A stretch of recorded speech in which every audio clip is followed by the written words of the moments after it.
네, 엿새 앞으로 다가온 미국 대선에서 여러 돌발 변수들이 발생하고 있습니다. 핵심 경합주들이 중요할 텐데 그중에 하나인 위스콘신주에서는 연방 대법원으로부터 우편 투표 개표 시한의 연장 불가 방침을 확정받았습니다. 네, 미국에서 코로나19의 재확산이 본격화한 가운데 신규 확진자가 일주일간 하루 평균 7만 명, 일주일 전체로는 50만 명에 다가서며 최대치를 기록했습니다. 밤사이 들어온 글로벌 뉴스 김지수 기자와 살펴보겠습니다. 어서 오십시오. 안녕하세요. 네, 우편 투표 이번 미국 대선에서 굉장히 중요한 사항이 되는데 근데 이거 둘러싸고 굉장히 잡음이 많은 것 같습니다. 네. 연방 대법원이 위스콘신주의 우편 투표 개표 시한 연장을 불가하도록 확정했다.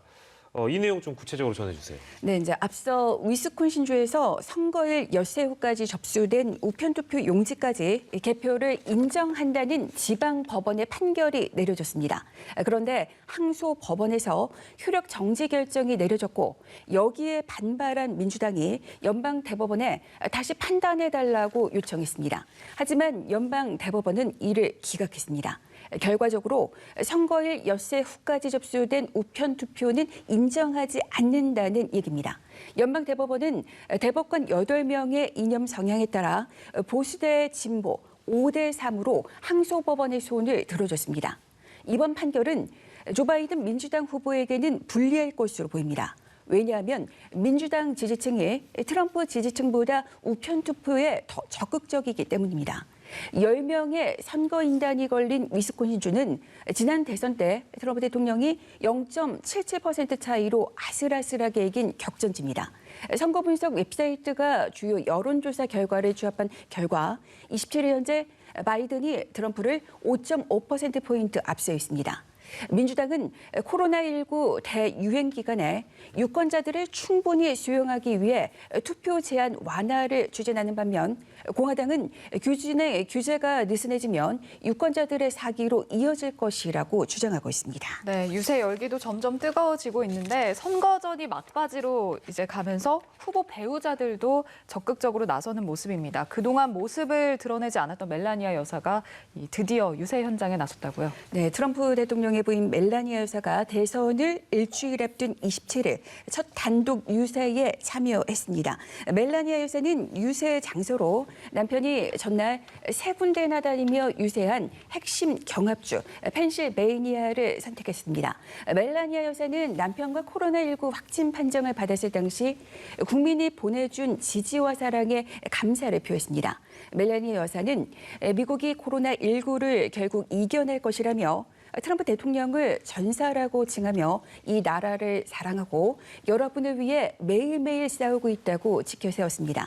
또 트럼프 대통령이 여성과 어린이를 소중히 여긴다고도 강조했습니다.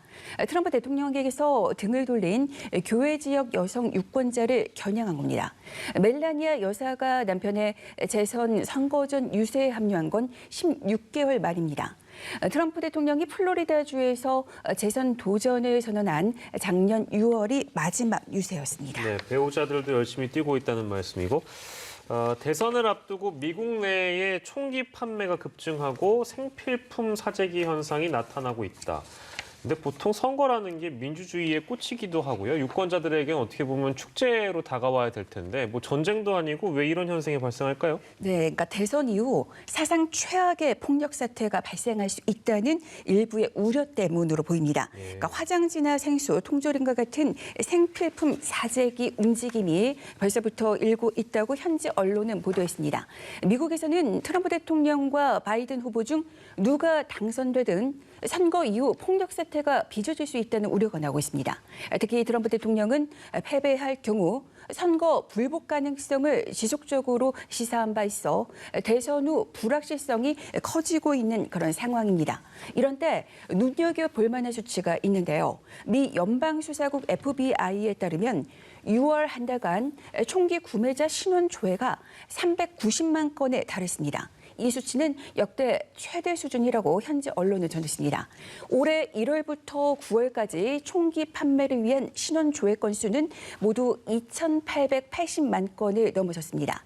지난해 1년 동안 진행된 신행 조회 건수는 2,830만 건보다 많은 수치입니다. 그러니까 신원 조회와 총기 판매 건수가 정확하게 일치하는 건 아니지만 신원 조회는 총기 판매를 분석할 때 사용하는 기준이라는 점에서 볼 때 주목할 필요가 있겠습니다. 네, 다음은 미국의 산불 소식인데요. 캘리포니아주 어바인 인근에서 대형 산불이 발생을 했는데 이곳이 한인들이 좀 많이 살고 있는 곳이라면서요. 네, 그러니까 26일 아침 캘리포니아주 어바인 인근에서 산불이 발생해서 센타애나 강풍을 타고서 순식간에 번졌습니다. 센타애나 강풍은 건조한 가을철 바람으로 때로는 허리케인급으로 불어서 악마의 바람으로도 불립니다. 오렌지 카운티 당국은 긴급 대피소를 열었지만 한인들은 코로나19 전파를 우려해서 대피소보다는 호텔을 택하는 경우가 많았습니다. 현지 주민들이 어바인에서 탈출하면서 인근 고속도로는 피난 차량으로 한데 꽉 막히기도 했습니다. 현재까지 한인들의 큰 피해는 없는 것으로 알려졌습니다. 하지만 총영사관은 산불이 언제 진정될지 모르는 상태라며 재외 국민과 한인 동포들은 대피 명령 등 당국의 지침을 지켜달라고 당부했습니다. 이번 산불은 발화 이틀째인 현재까지 44제곱킬로미터를 태웠고 현재 진화율은 5%입니다. 소방국은 이날 산불 현장에 750여 명의 소방관을 투입했고 12대의 헬기를 동원해 진화 작업을 진행하고 있습니다. 네, 이번에는 코로나19 관련 소식 점검하겠습니다. 미국에서 누적 확진자가 900만 명을 넘어섰네요.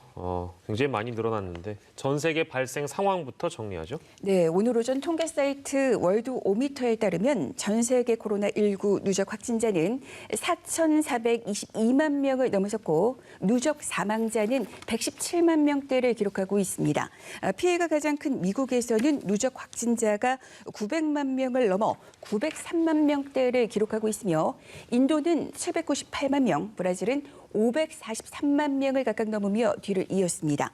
미국에서 신규 확진자가 일주일간 하루 평균 7만 명에 바짝 다가서며 최대치를 기록했습니다. CNN 방송은 27일 기준으로 일주일 평균 하루 신규 확진자는 6만 9,900여 명, 그리고 일주일간 발생한 신규 확진자는 50만 명에 육박한다고 보도했습니다. 50개 주 가운데 37곳에서 일주일간의 신규 확진자가 그 전주보다 10% 이상 늘었습니다. 확진자 급증은 병원의 수용 능력에 큰 압박이 되고 있습니다. 아이다호, 텍사스, 유타, 위스콘신의 병원에서는 중환자실 환자가 급격히 증가했습니다. 이에 따라 위스콘신주에서는 임시 병원을 세우고 있습니다. 유타 병원협회는 중환자실에 남을 환자를 선별해서 받겠다고 이미 주지사에게 통보했습니다. 아이다호주에서도 입원 환자를 까다롭게 골라받고 있습니다. 텍사스주에서는 일부 장의업체들이 사망자 급증에 따른 시신 수용 능력 초과에 대비해서 여분의 냉장 시설을 준비하고 있습니다. 네, 미국의 상황이 좋지 않은데 유럽도 좀 많이 안 좋은 것 같습니다. 일부에서 이제 야간 통행 금지, 봉쇄 조치 이런 제한 조치를 내리면서 여기에 항의하는 시위가 약탈로도 번지고 있다면서요. 네, 대표적인 게 이탈리아 상황을 들 수 있겠는데요. 야간 통행 금지, 식당과 술집의 영업시간 단축을 비롯한 당국의 제한 조처에 반대하는 시위가 이탈리아 곳곳에서 동시다발적으로 발생했습니다. 특히 토리노와 밀라노 등 대도시는 과격 시위로 큰 혼란에 휩싸였습니다. 시위대는 경찰을 향해 화염병을 던지며 위협했고 경찰은 최루탄으로 해산을 시도했습니다. 게다가 상점을 부수고 들어가 물품을 약탈하는 일도 벌어졌습니다. 현지 경찰은 토리노와 밀라노에서만 폭력 시위 혐의로 30여 명을 체포했습니다. 시위대 중에는 구구단체 회원들도 일부 섞여 있습니다. 이탈리아 정부는 23일 밤부터 주요 도시에서 연일 지속되는 항의 시위가 자칫 전국적인 수요 사태로 이어지지 않을까 우려하며 바짝 긴장하고 있습니다. 이탈리아의 코로나19 상황은 매우 심각합니다. 27일 하루 신규 확진자는 2만 2천 명에 육박하며 역대 최고를 경신했습니다. 하루 새 발생한 사망자도 221명으로 5월 중순 이후 5달 만에 200명을 넘어섰습니다. 일선 병원에서는 중환자실과 응급실이 코로나19 환자로 채워지는 등 의료 시스템에 대한 압박이 가중돼 1차 유행 때와 같은 대규모 인명피해가 우려되고 있습니다. 네, 글로벌 브리핑 김지수 기자와 오늘도 함께했습니다. 고맙습니다. 고맙습니다.